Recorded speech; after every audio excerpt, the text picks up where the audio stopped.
E volta mais um bloco do cenário político desta sexta-feira, conversando com o deputado federal General Girão. Você pode mandar sua pergunta para ele. Temos todas as nossas redes sociais disponíveis para você, Facebook, o Twitter, o Instagram e também o WhatsApp. Então manda sua mensagem, se identifica e faça parte do programa de hoje com a gente.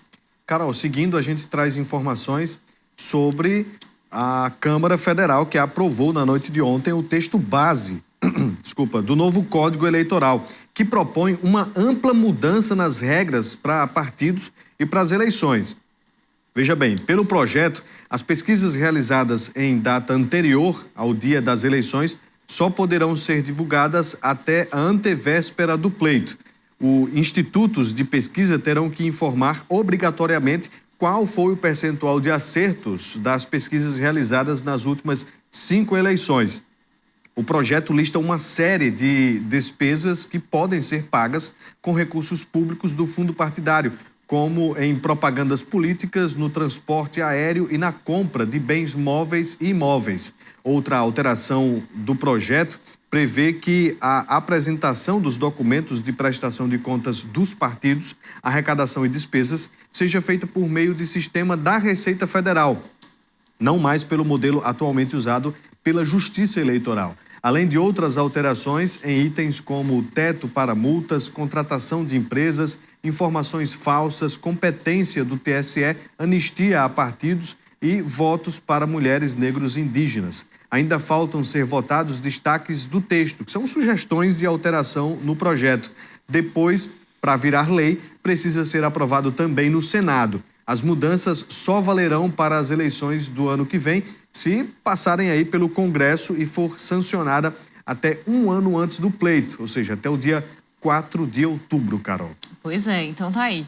As mudanças que vêm sendo discutidas, vêm sendo debatidas e aguardadas, inclusive, pelos agentes políticos que pretendem se candidatar, que estão esperando o novo Código Eleitoral com estas alterações para definir como ficarão as articulações partidárias, partido com partido, então organização dentro ali do partido, a questão do fundo eleitoral.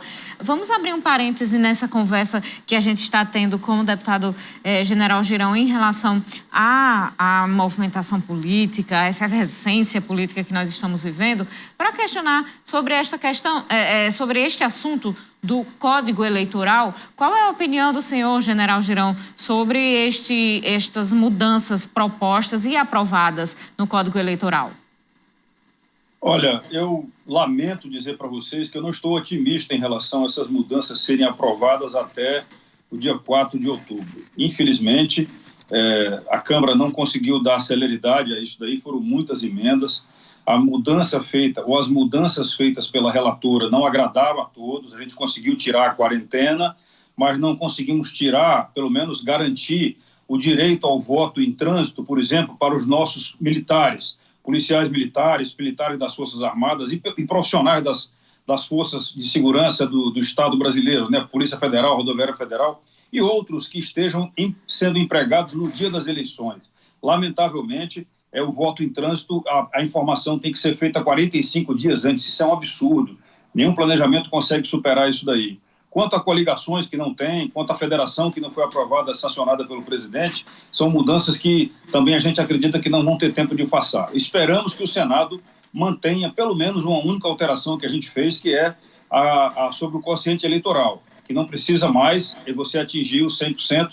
Se você atingir os 70%, você pode tá conseguindo fazer com que o partido, mesmo que seja pequeno, coloque alguém como sendo alguém eleito para o mandato. Então, eu lamento bastante que essa reforma eleitoral, que era chamada de mini-reforma, agora eu acho que ela vai ser uma micro-reforma, porque o distritão, misto ou não, ele poderia ser mais justo.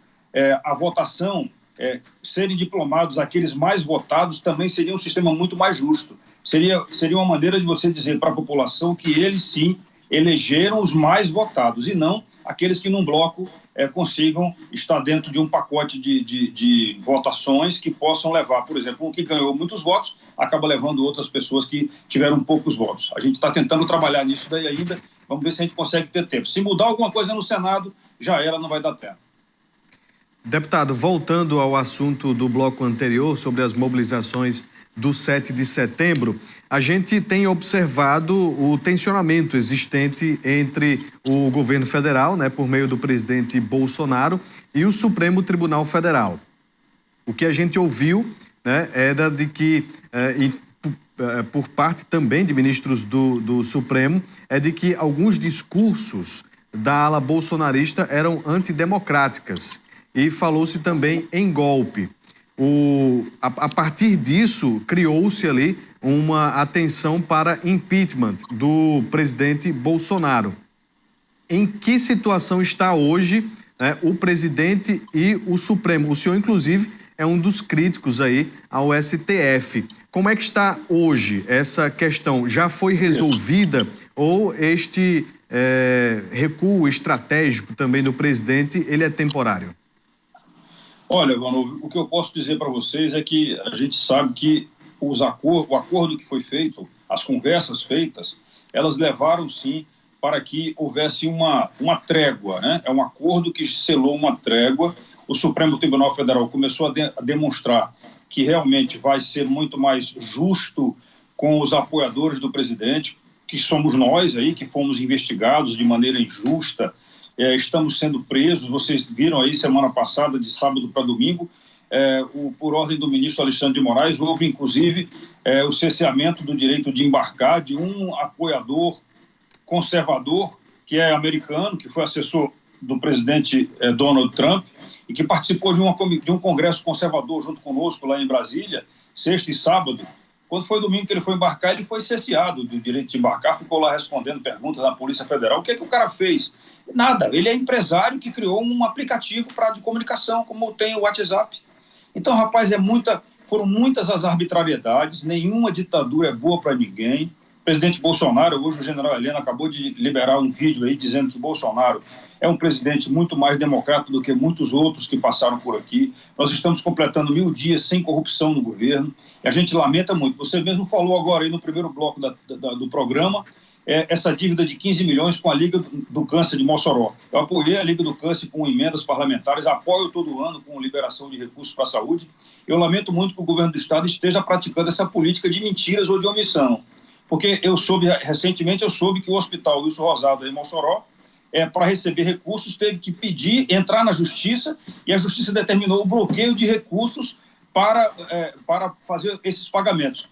E bloqueou o recurso de onde? Bloqueou das obras de Oiticica, da barragem de Oiticica. Então, o governo do Estado é muito cômodo.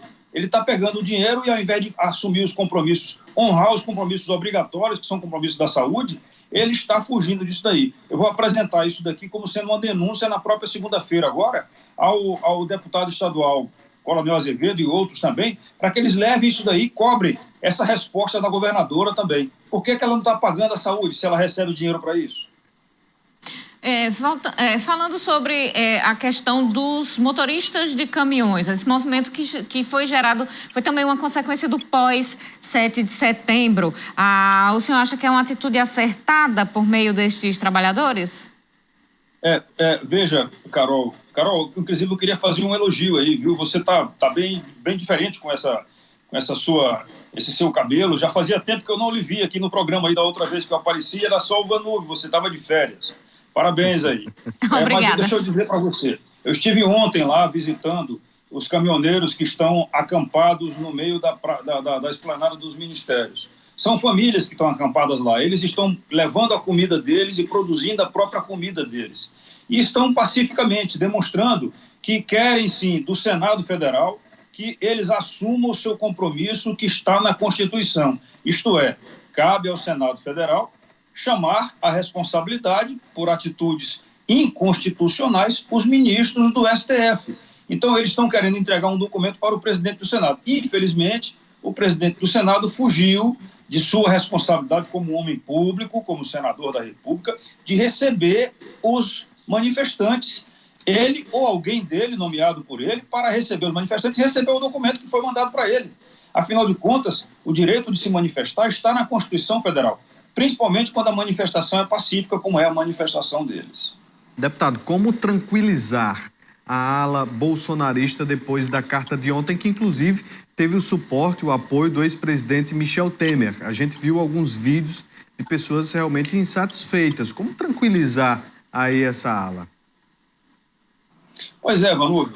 O presidente Bolsonaro, quando começou o governo, em 2019, ele tinha uma ideia de fazer uma governabilidade. É o sistema presidencialista, né? Não é parlamentarista, é republicano, presidencialista, república federativa e presidencialista.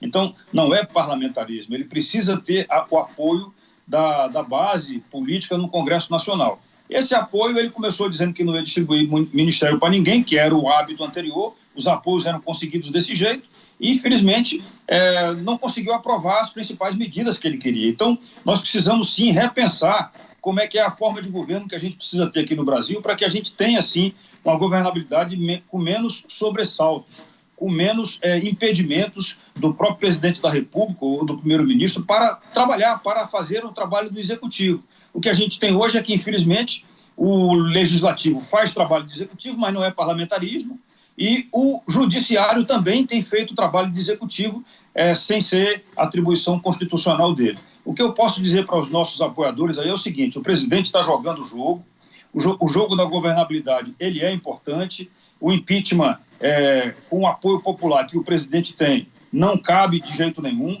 Ele suspendeu, ele pediu para que fosse suspensa aí essas paralisações fossem suspensas para que os caminhoneiros pudessem deixar as pessoas circular e eles pudessem continuar levando a riqueza do Brasil de norte a sul e de leste a oeste. Porque se você quebrar a economia, você causa um caos no nosso país. Isso daí a gente não queria. Os caminhoneiros que estão em Brasília, eles entenderam isso, eles estão se manifestando de forma pacífica, sem bloquear trânsito em canto nenhum, mas eles querem ser recebidos pelo presidente do Senado. Eu espero que isso daí não seja motivo de violências. Eu deixei documentos, inclusive, eu tornei público nas minhas redes sociais, eu apresentei documentos ao ministro da Justiça e também ao secretário de Segurança do Distrito Federal, dizendo: se acontecer alguma violência contra esse pessoal, a culpa será acreditada ao governador do Distrito Federal, que, por uma coincidência, é opositor político do nosso presidente Jair Bolsonaro. Lamento bastante que as pessoas que têm poder público não enxerguem que a população tem sim o direito de se manifestar. Isso é sagrado, está na Constituição. O senhor acredita que esses, se não me engano, 124 pedidos de impeachment que foram protocolados na Câmara a presidente Jair Bolsonaro, eles têm algum embasamento técnico? O presidente Arthur Lira já determinou a assessoria jurídica da Casa e nenhum desses pedidos aí são... É o que a gente diz, a oposição perdeu a eleição e resolveu contar com dois apoiadores para fazer o inferno astral do presidente da República. O primeiro deles é o partido político chamado Supremo Tribunal Federal, que toda hora a oposição entra com algum tipo de recurso, alguma coisa, querendo que o Supremo impeça alguma coisa do Executivo, e o outro foi o presidente da Câmara. O presidente anterior dos 2 primeiros anos, o Rodrigo Maia, ele ficou dizendo que sim, que não, ameaçou de um lado, ameaçou do outro, saiu.